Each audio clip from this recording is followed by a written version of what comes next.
Yo, yo, yo, yo. Welcome back to another episode of Brooklyn, New York. I'm Fashion 40, and we're currently in the neighborhood of East New York. So far, we've established some dense apartment developments, the highlight currently being Louis H. Pink houses, a NYCHA development. We've tackled some surfaces with the giant USPS post sorting facility and the South Shore incinerator, turn composting, and garage facility for the DSNY. Today, we're tackling some more supplementary housing in our hood's McDonald's. McDonald's being super prevalent in all corners of the United States, even the world, but in Brooklyn, almost every low income neighborhood has one to two McDonald's. This ep will be less history and more filling in the details of this part of East New York.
This area here is a mix of old and new. For those more obscure but older apartments, it's difficult to get info from just Googling or even Reddit, unfortunately. What I do know is that this apartment was here, or I even got here in 1992, and for as long as I can remember, they have always had this rundown look. There was once an eye center and a medical home facility, though the medical home facility has been relocated. We're using the Eastern European low rent assets as they look and work perfectly. And as always, I'm not just trying to plop static buildings and make dioramas. I want this build to be fully functional.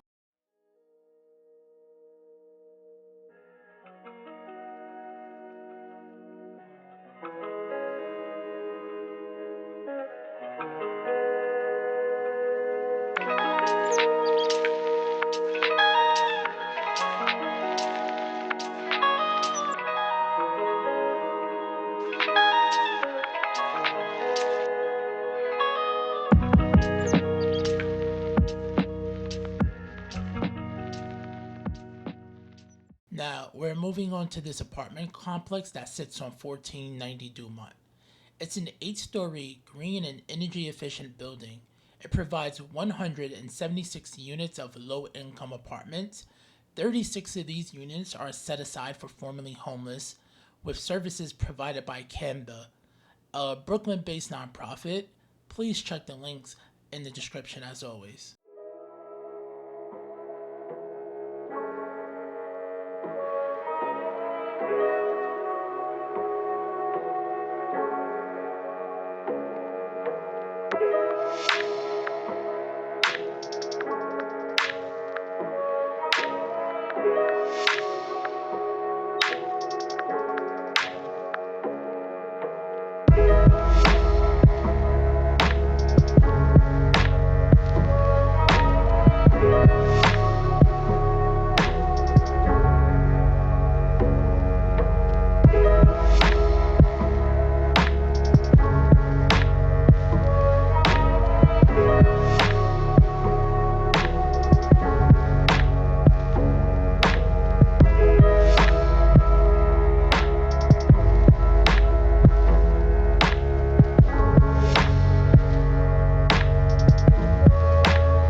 Now we're at that point where we can finally tackle the hood's McDonald's. This has been here before I got here in 1992. I'm using the years to show you how much this area is beginning to change and how in some ways it hasn't. I have many memories of this McDonald's. My eldest sister worked here when she was a teenager. A lot of us from Pink Houses, Spring Creek, Linda Plaza got our first jobs here. Fast food gets a bad rap, and rightfully so. But for a lot of us, it was a gateway to get out the hood, though I can't say that for everyone. This McDonald's had the very old design from back in the late 80s. I implore you guys to check the photos in the map link below, but it looked nothing like what you imagine McDonald's to look like now. Also, it's not very convenient place for a McDonald's, at least for those on the other side of Linden Boulevard. We were around like 10 years old crossing this very large 6-lane highway to get our Happy Meals. Kind of wicked.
You guys showed mad love in that last vid. Thank you so much. I'll be remiss if I just leave the build the way it is. Going back to the hood to prepare for the series, I saw that McDonald's went under a redesign. Now the whole franchise system is complicated, but to me there should have been no reason it took this long for it to be redesigned. I've dropped some interesting articles exploring the more contemporary redesign and how it aligns with McDonald's vision to retain customers. They're calling it Experience the Future. Should you guys have dope information about this as well, please drop it in the comments. On that note, it's time to knock our abilities up a notch with this detailing shit. Let's get to it.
And with that being said, and our abilities up a notch, I would like to thank all you guys for tuning in. Please like, subscribe, hit that notification bell, drop a comment. I would love to hear your feedback from this episode. Last week, yeah, I gave some dope feedback. I would also like to say I'm now in a Twitch affiliate, so definitely come check out our streams from Wednesdays to Saturdays, 7:30 to 10:30, unless something else changes. I always make sure to post ahead of time. Thank you so much, Clovis. Big up, Stadio.